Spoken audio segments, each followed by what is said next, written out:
It's kind of like dating. Like you're gonna go on a lot of dates and most of them are gonna suck. Not gonna be interested, like they're gonna be lame, whatever. And then there's a couple that you actually have chemistry with. And it's kind of like that with networking. Like there's most people you could give or take, you're like, okay, why did I spend this time on this meeting? And then there's some people that are like, damn, I want to be friends with you. We should stay in touch. And then it's making the moves to get on each other's calendar every month or something. And it's being proactive about staying in touch. Like, don't just let the onus be on the other person. Today, I am thrilled to have Kate with us. Kate is the founder and CEO of Con Strategic, where she works with founder-led companies who have hit a growth ceiling and helps them scale. She joins them as a Nobius Fractional COO and helps them create systems so the founders can focus on deep work. Kate, welcome to the show. Thank you. Thanks for having me. Kate, why don't you start by telling us how you got into operations consulting? Sure. I don't have a business background, which might sound weird for someone who's basically a business consultant, but I started this business over the pandemic. But before that, I had a digital marketing agency that I had started when I had a really good network of small businesses who needed marketing support. But that was like literally right before the pandemic. So when the pandemic hit, I kind of lost my target market and relocated states. And so that didn't help. I started working with a business coach after banging my head against the wall with that company for about a year. And she really helped me identify my personal strengths and transferable skills from my past job history, including my first business, which my background is in science. So I'm already a process oriented person anyway, but we just identify that I had those skills. And along with my personal strengths, she helped me to see that operations would be a good place for me to start. So I started out as an online business manager, doing a lot of lower level tasks and support kind of stuff, helping people to set up their software, CRM, email management, campaigns, stuff like that. And it kind of just grew organically over time. As I worked with more clients, it became clear that a lot of them needed more of a peer support network. They needed someone that they could bounce ideas off of, someone who could help them troubleshoot, help put out fires, or take certain aspects of their business off their plate so they didn't have to deal with it anymore. So it's kind of it's evolved since I started it, and now I act as a fractional COO for most of my clients so that I can handle parts of their operations and their day-to-day business that they don't want to do anymore or that just isn't in their personal strengths. So that's pretty much where I'm at This right now. this is really interesting. I was very interested to hear about this story because, as I said, you, you you come in and you're helping businesses, but you do not have like that typical traditional background, which is super interesting, and I think that's amazing. So I have a question for you here, which is, why didn't you think about going into like a full-time role when things weren't working out, or even before? Like, why did you start the agency, the marketing agency that you started, and what makes you attracted towards the fractional consultant life? Sure. So I have an 8-year-old son, and I'm divorced and co-parenting. So one of the big things for me, at the time I was still married when I started my first business, but I was acting. So I got into acting after I had my son, and I guess it was was it before the pandemic? Yeah, it was before the pandemic. And I've been doing that for about 6 years now, but I started that for personal development reasons, like not related to business at all. But in pursuing that on the side, kind of learned that acting is a business in itself, but the product and the company that you're selling is you, like you are the brand.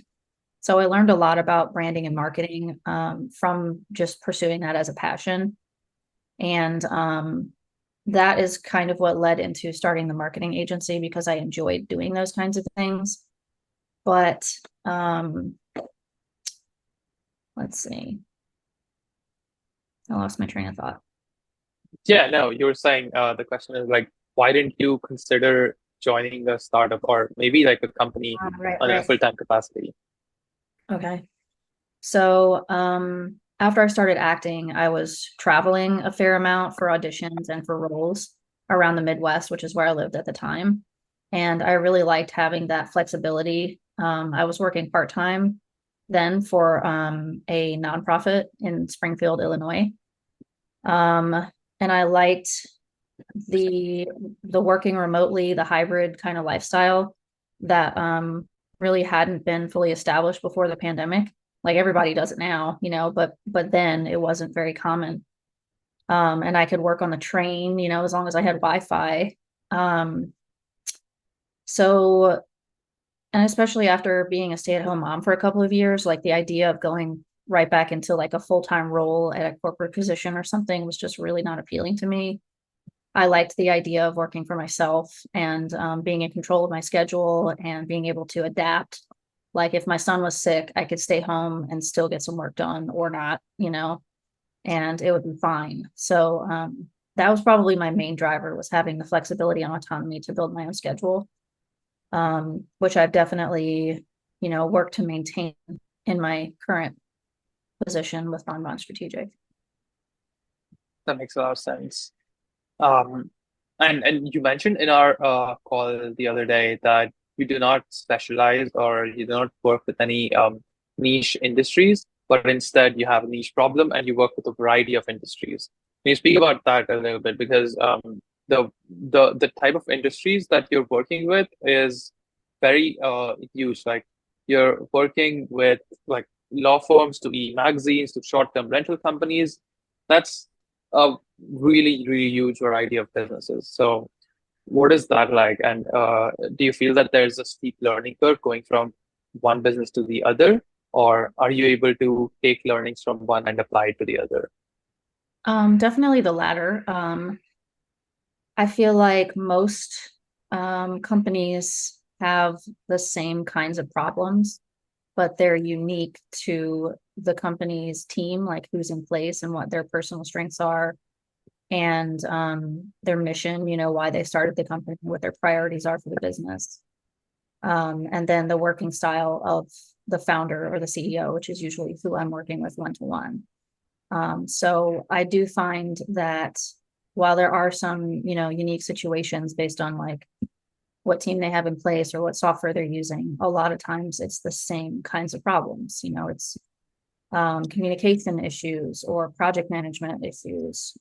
It's software overlap and wasted expenses, processes that need to be streamlined or documented for training purposes. Like it's a lot of the same stuff across the board, and the industry doesn't really affect that because most businesses have the same internal processes. Everybody has marketing, production to some degree, either from a service provider aspect or from an actual product. And a lot of the same back office processes are happening in most businesses. So it's I find that it's pretty easy to take learning experiences from one client or industry and use them for another one. It's yeah, it's intuitive, it's organic in that way. Right. And have you considered like niching down to help you like build credibility in an industry or to make it easier for you to get the next client? I've thought about it, and like right now, for instance, my outreach on LinkedIn is targeted to law firms and property management companies. Excuse me. But beyond that, like I enjoy the diversity that I get by working with different industries. Um, and it's like even though they have a lot of the same problems, it's just different enough to be stimulating, and like I like a challenge. So if somebody approaches me as a potential client and they have something new that I haven't encountered, then that's fun for me, So I feel like a personal worry for me would be niching down too far and getting bored. And like right now, Mm. I enjoy coming to work in the morning. I look forward to sitting down at my desk and problem solving and finding solutions for these things that my clients are going through. And that's fun for me. But I do know other fractionals who only work with certain kinds of service providers or something like that. Only work with Right. insurance people or mortgage people. And like that works for them. And I know that it makes marketing a lot easier from that perspective, just because when you know exactly who you're targeting, it's really easy to tailor your messaging and your outreach and also your service. It's highly repeatable when you do it that way. But I don't know, maybe I'm doing it the hard way, but this is how I like it. Yeah, you're prioritizing making things interesting and making it better for you to go to work every day than uh, being able to follow like a set playbook for every client. Mhm. I like that way of thinking. Yeah, I mean, I definitely have processes for the things that are the same, like onboarding new clients and like internal stuff. But Mhm. I like the variety of not doing the same thing every day. Right. That makes a lot of sense. And can you share like how you evaluate a client? How do you judge whether a client is a good fit for you or not a good fit for you? Sure. So I have a discovery call for about 30 minutes with potential clients. And before they get on the call, like once they schedule, I send them a link to a questionnaire that I have. It's just a Google form that asks them some basic questions like what is the size of their team? How many employees do they have? What's their annual revenue? How long have they been in business? What are their goals for the business? And it's like selecting, like, are they scaling or are they streamlining? Are they trying to cut costs? Really identifying what their priorities are for their business right now and kind of trying to determine where they're at from like a size perspective. Because I used to work with a lot of solopreneurs, but I've kind of moved away from that. So my ideal client is over 1 million in annual revenue and more than 3 people on their team. So part of that questionnaire is kind of assessing them on the front end before I get them on the call. And then I can confirm those things from the questionnaire and ask for more details. A big thing for me is personality. Like if I get on a call with someone and I don't know, they don't seem like a nice person or they're judgy or closed-minded or bitter, I don't know, anything negative. I don't want to work with those people, like because you're more than likely going to be spending a lot of time with them, especially on the front end. Um, and if I don't feel like I can talk to them on a Zoom call every day or every couple of days comfortably, like we could be friends, then they're probably not a good fit for me. Like I'm a very authentic person and like I curse on my sales calls, I curse with my clients. So if like you're sensitive to that, I'm probably not a good fit for you. And I'm also blunt. Like if somebody's doing something stupid, I'm going to tell them so, or if they're spending time on things they don't need to be, like I have to be the not the boss, but a lot of founders and CEOs don't know when to say no to themselves. So it's like I get to be that person. Like, no, you don't need that software or that app, or no, that's not what we're focusing on right now. Because part of my job is redirection and keeping them focused. Because most founders are visionaries, so they're like squirrels. They have a lot of ideas and they're trying to bring everything into fruition at once. But that's not really the path to success. You got to keep them in some kind of boundaries at least, and make sure that their energy is moving forward in a positive direction.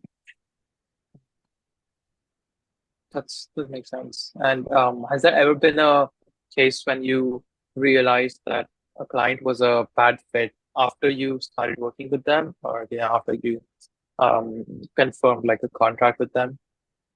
Yes, I have had that happen one time.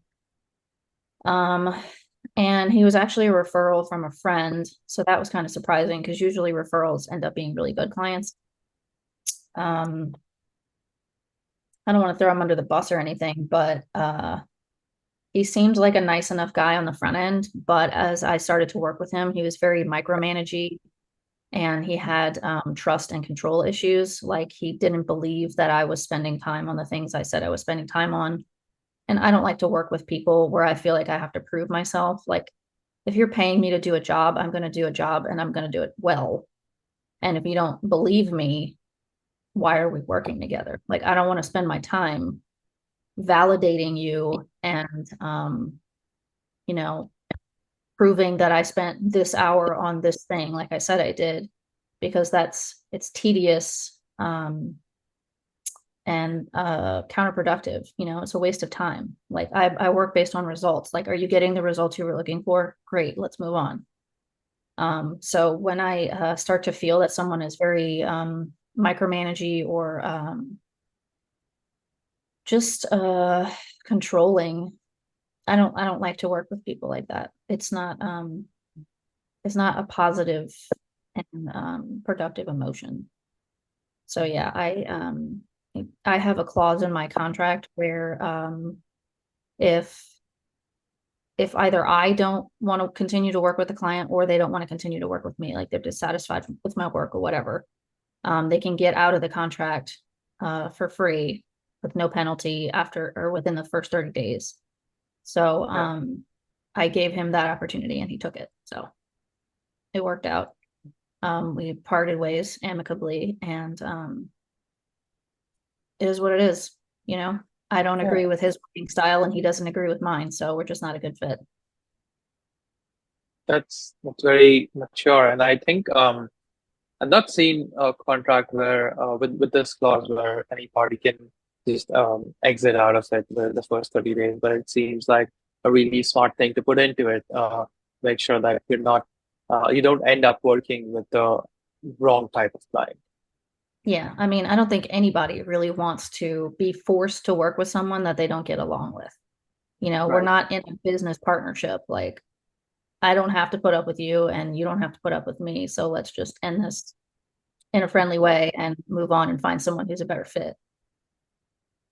I like that. I like that way of thinking. Okay, I'm going to switch gears a little bit now and talk about how you build a small, flexible team. So, at one point, you said that you had worked with 7 clients, and I'm curious, can you share with the listeners how did you handle that workload, and what was your team back then that helped you in supporting these 7 clients? Sure. So at that time I had a project manager who was wonderful. Like, she handled all of my back office stuff, so billing and invoicing, drafting proposals, onboarding new clients, like all of those kind of back office processes, but she was also client facing.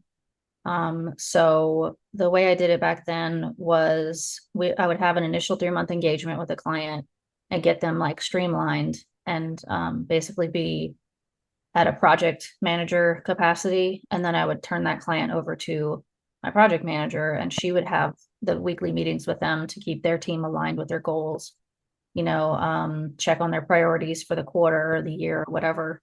And then she would report back to me. We would have a team meeting every week to kind of go through all the clients and see where everybody's at. And then I also had a VA at the time, doing some lower level, like one-off tasks that could be easily, described and have tangible deliverables. Mhm. But one thing about working that way is that you have to structure your engagements so that on the front end, like if you're the brains of your business and you have doers underneath you, you need to structure it so that you don't need to be there the whole time. So you create the structures and processes for the client, and then keep your team informed. Like my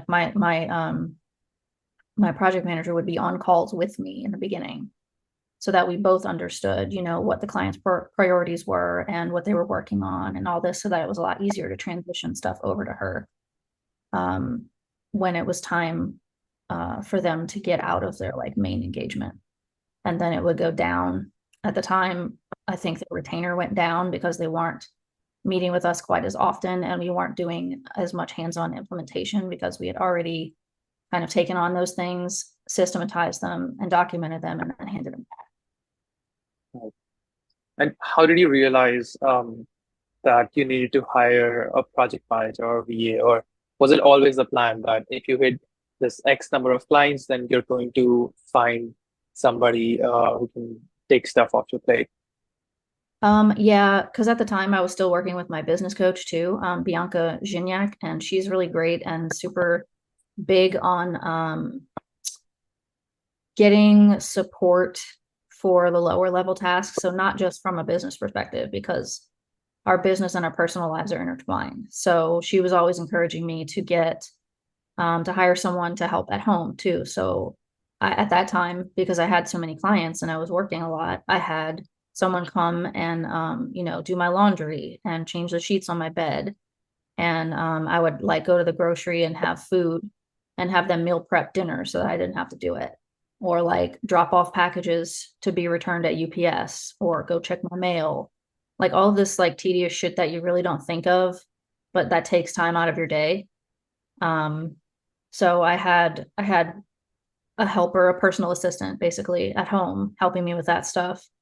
And she would run errands for me or whatever. And then I also had a team inside my business to support me from the business aspect. So I wasn't doing I wasn't doing billing and invoicing myself. I was really just handling client facing stuff and production and not really focusing on, anything beyond that unless it was absolutely necessary. Like Would this, that I think, answer your question?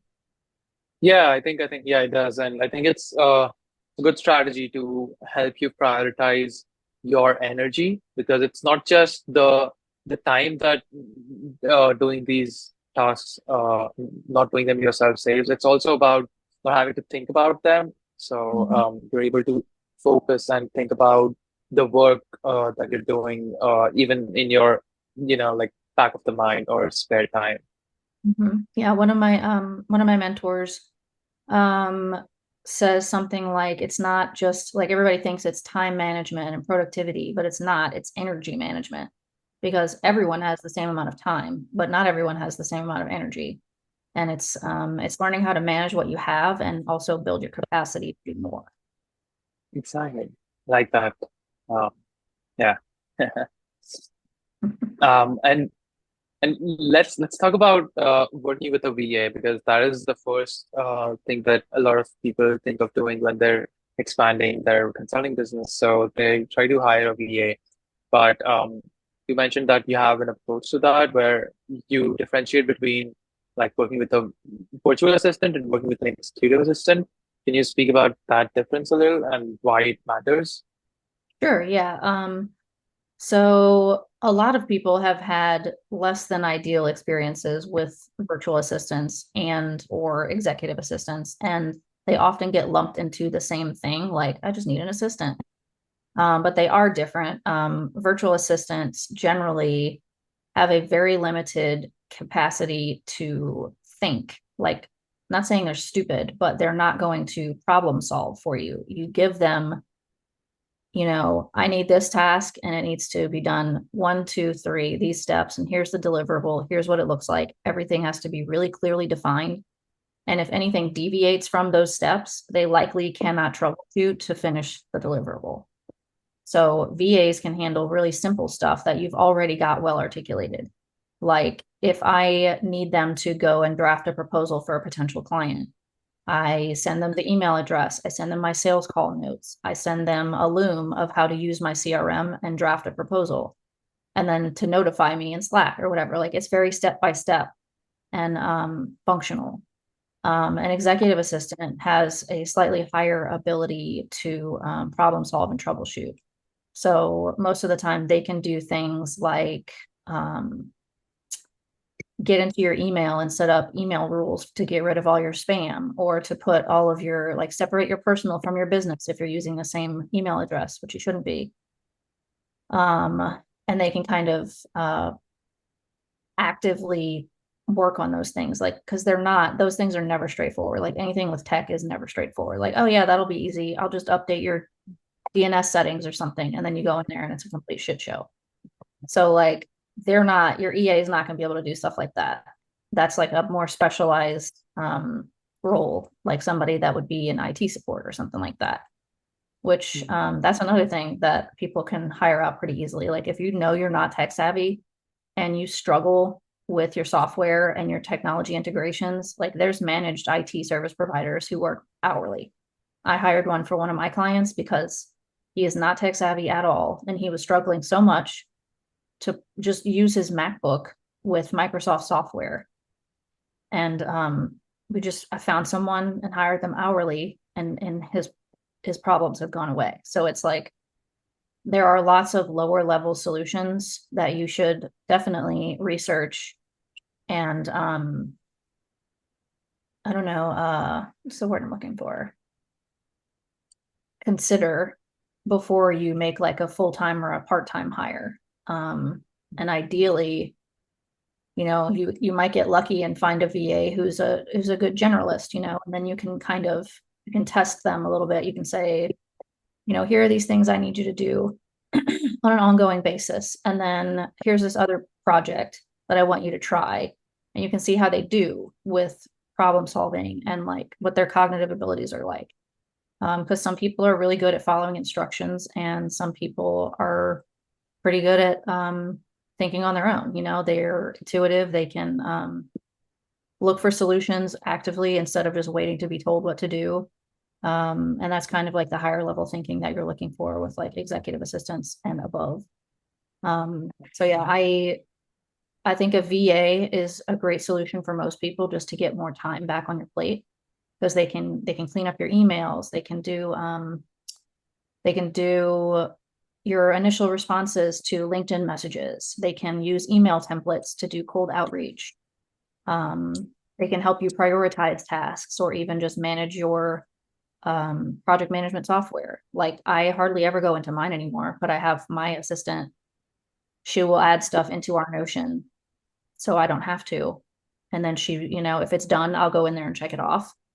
But yeah, they can research stuff for you. Like I have mine research things for me on behalf of clients, so that I can spend time actually getting my hands in there and doing stuff instead of browsing Google or whatever.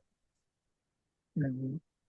That makes a lot of sense. I like that. Thank you for sharing this. I think a lot of the listeners struggle with this differentiation, and when they have a bad experience working with a VA, usually it's that they're expecting what you would expect out of an EA from that VA, so it's misaligned expectations.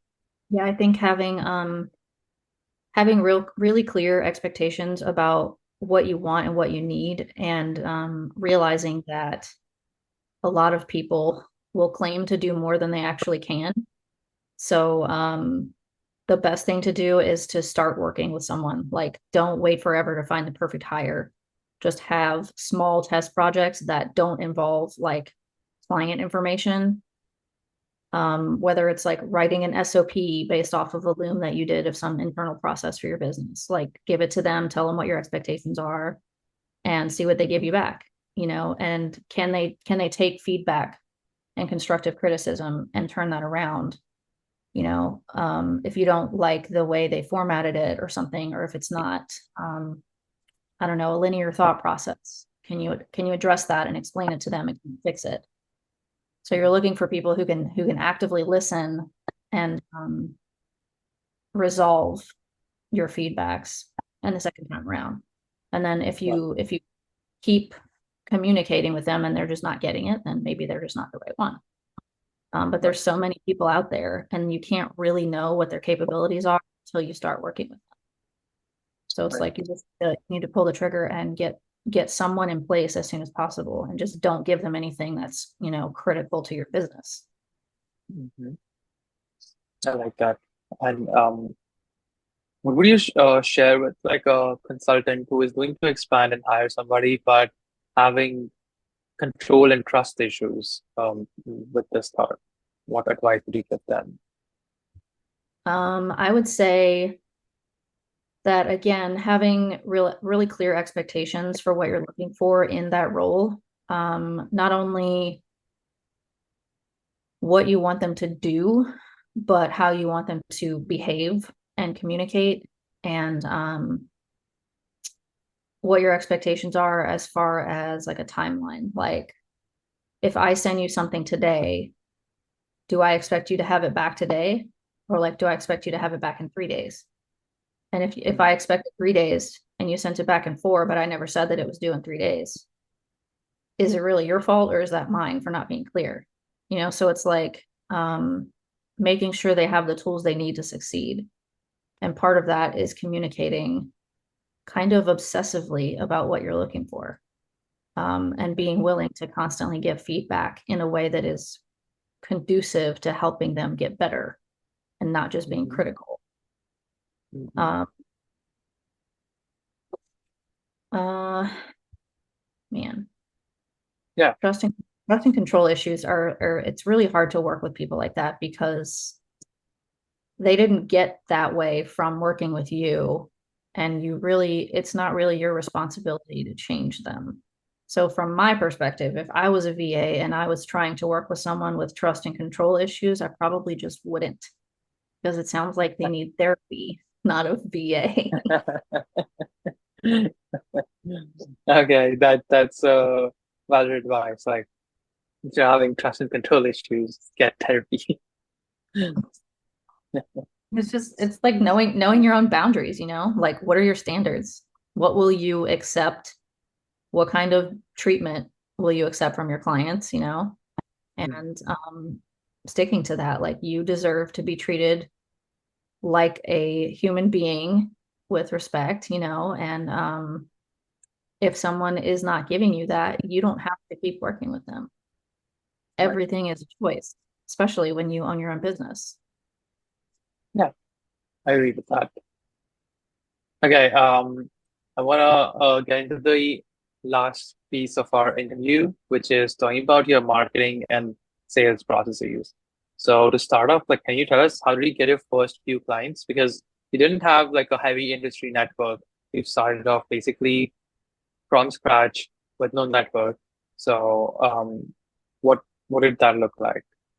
Sure, yeah. So initially, I did the friends and family network run around like most people do. I went through a list of everyone that I knew. I put a spreadsheet together with their email addresses, all the people from my old job, the network of small businesses that I knew in Illinois, um, friends and family. And I asked people for referrals, do you know anyone who owns a small business who might need this kind of support? And then just put together a really honest email, hey, I'm starting out on this new venture. Here are the services I provide. I would be happy to talk to anyone you can send my way. Thanks for your support.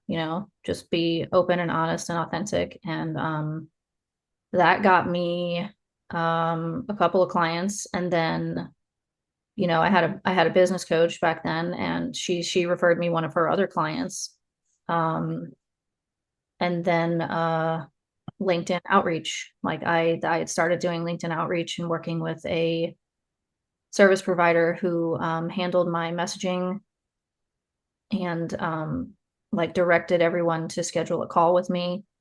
And that was probably mid-pandemic, but before the whole fractional space had really exploded. So it was very effective back then. I had to close my calendar and limit it to like 2 days a week because I was getting so many calls, which was a great problem to have.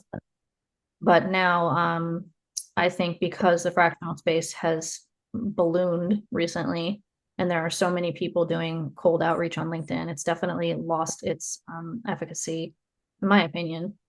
But at this point, like I've been doing this for a couple of years now, so I get more referrals now from either past or current clients or friends or peers that I've met through networking. So yeah, it's taken some time to build up this network because like you said, I didn't have a corporate background or an industrial background, and I didn't have that network of contacts like most people do who come out of corporate and start a fractional business.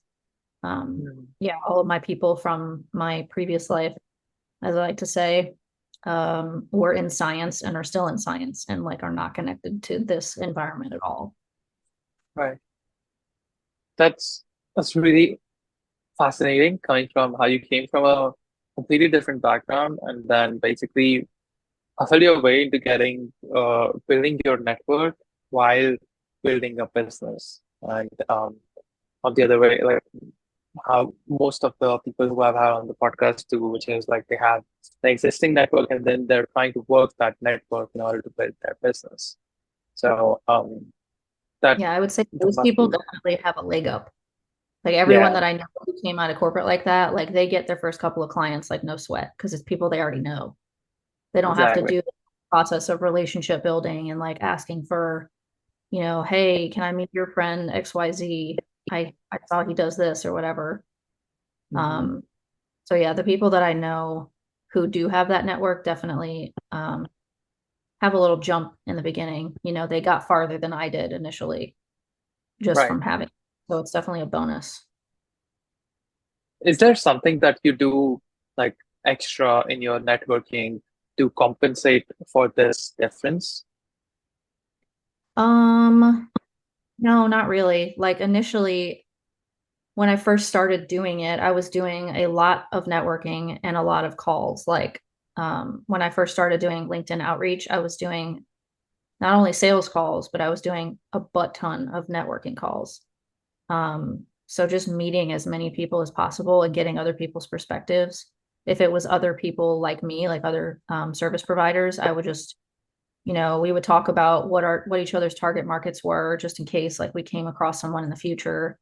But we would also talk about, how they got started and what is their biggest challenge right now, and kind of looking for opportunities to learn from other people. And if you do that for long enough, like you meet a lot of really cool people who have done some really cool shit and are doing really cool shit.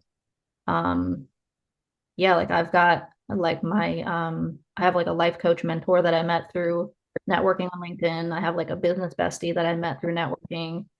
I have an ongoing partnership with somebody that I met through LinkedIn. My sales coach right now, we're doing a trade. I met him through my mentor that I met on LinkedIn.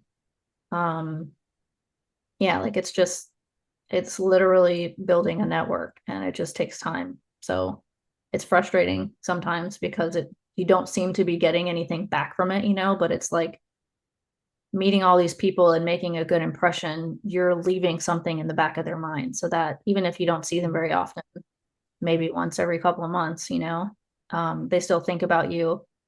And occasionally, if you get lucky, they send you someone that they think would be a good fit. Yeah.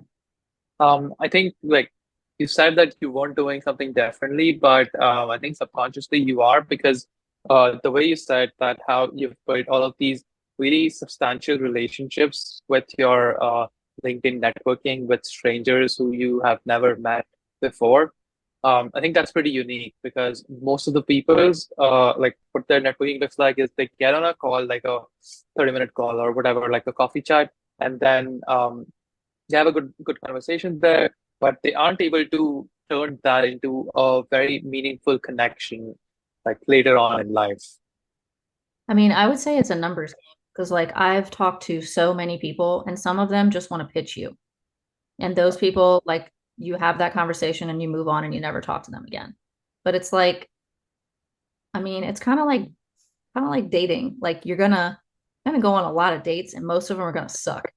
Not gonna be interested. Like, they're gonna be lame, whatever. And then there's a couple that you actually have chemistry with. And it's kind of like that with networking. Like there's most people you could give or take, you're like, okay, why did I spend this time on this meeting? And then there's some people that are like, damn, I want to be friends with you, like we should stay in touch, and then it's like making the moves to like get on each other's calendar every month or something. And it's being proactive about staying in touch. Like don't just let the onus be on the other person.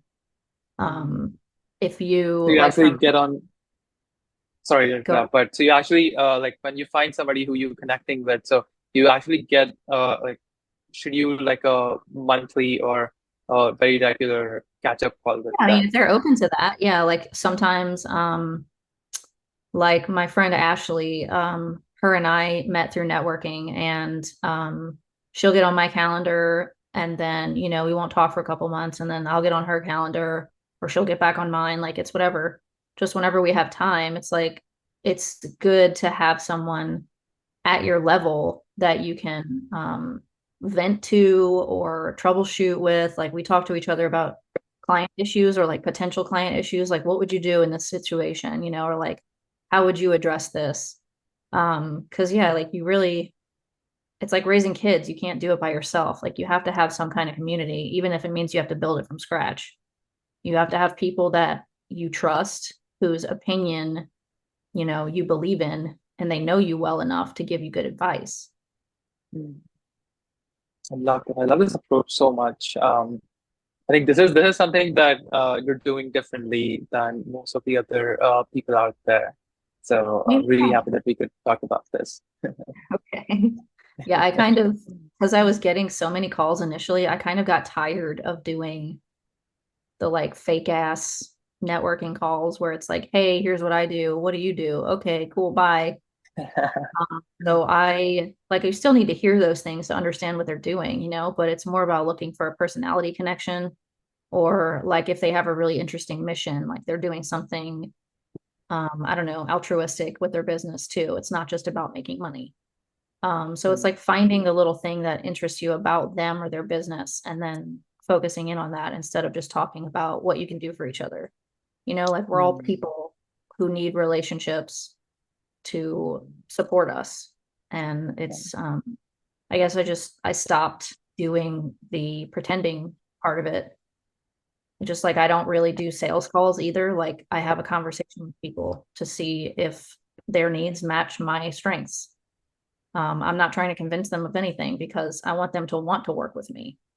I want us yeah. to like get along at a personal level. Because if we don't do Mm, that, then it's not fun for me and I don't enjoy it. So it's mm. just, I guess, coming at it with a different mindset. Like you're not trying to get something out of everyone. You're just curious about people and you want to learn more. And sometimes they have that feeling too. And when it lines up. I love this. All right, Kate. There's one final question that I'm really curious about, which is that you mentioned a few times in this call that you work with a business coach, and they've been it feels like they've been pretty instrumental in your success. And can you speak about that experience a little bit? Because not a lot of people are working with business coaches, especially in the early days of their business, starting their businesses. So, what has that been like for you? And why would you say it's worth the investment, even in the early days? Sure, yeah. So doing that was like one of the biggest financial risks that like I feel like I've taken because I wasn't profitable at that time. And I was basically like living off of alimony and yeah, I was in the middle of getting divorced. Like it was not good. I didn't have regular income, so it was like I am going to make this fucking work. I am not going to get a real job. And so investing in a business coach was like committing. Like I am committing to this 100%. I am going to make this work. We're going to figure this out. I'm not going to give up. And so it was like not leaving any room for failure. Like, of course, I failed, but you just as long as you keep going, you're not really failing. So working with my business coach in the beginning was like pivotal. She really helped me from a mindset perspective, like, because I knew, like, I had this feeling that I wanted to work for myself and I wanted to own something. I wanted something that was mine, that really came from my strengths and my authenticity. And that was a way for me to help people and serve people. But I didn't really know how to get there. Like I started down the digital marketing path because it was something I was doing from acting and it was fun at the time until it wasn't. And she kind of helped me see that it was okay to pivot from that into something else. Like, yes, I had put a lot of energy and time and attention into that. And those were sunk costs and it was a learning experience.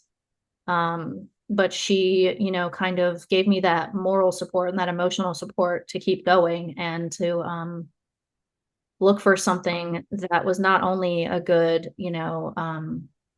market fit, but that it was a good fit for me person because I need challenging tasks and I need problem solving and I need connection with other people. So we did, she helped me do a lot of personality testing, which is all that stuff is listed on my website. And that really helped me see that, I have a lot of natural capability that maybe I was underutilizing before, and also that my background in science wasn't wasted. It's part of who I am. Like I grew up in science in some sense. I worked in a lot of different labs. I did it in college, I did it after college. And all of those experiences helped build my confidence in that area. But they also gave me a lot of problem solving skills, troubleshooting, confidence that I could figure stuff out. And also that I could do hard things, even if I didn't know how to do them initially. Like I worked in oceanography for like 5 years, but I didn't know shit about plankton before I started that position, but I learned, and I learned how to use the instruments. I learned how to do what I needed to do to be successful in that role. And kind of mining those experiences for things that could be valuable when taken out of context. So the fact that I was a very process oriented person, I like structure, I like programs, I like to follow steps. And I'm also really good at seeing like disparate parts, chaos, like a scattered puzzle, and being able to see the pieces and move them around, like Tetris, and see how they would better fit together. And that's pretty much what I do with people's businesses. I come in and I see, what the hell is going on? What is going wrong right now? And how do we fix it? And this is how it would look better, and how it would work better. So my business coach really helped me see that even though I wasn't in science anymore, it wasn't like a wasted period of my life. Like I got a lot out of that time period that made me who I am today. So she kind of helped me pivot from the marketing thing into operations. And then she also gave me the emotional support when I felt like I didn't know what the fuck I was doing, because when obviously when you start something completely new like that, like I said, I don't have a business background. But once I got into it and started working with clients, I realized that it's not about having this previous knowledge of how to do things. It's having the capacity to figure shit out. That's what people are really hiring you for. They don't care what you know or what you don't know. As long as you can learn, it doesn't matter. So just being kind of the emotional backbone, and I would be able to vent to her, or just talk about situations I was going into that were new to me, like going on sales calls. Like I'm an introvert. I fucking hated getting on calls with people. But like you can't be a business owner and not do sales and marketing. Like, okay, you don't have a business if you don't have clients. So it's like being the person to talk you off the ledge, and she coached me in how to do sales calls and helped me create structure around those processes. And yeah, no, I would not be in business if I hadn't been working with a business coach back then.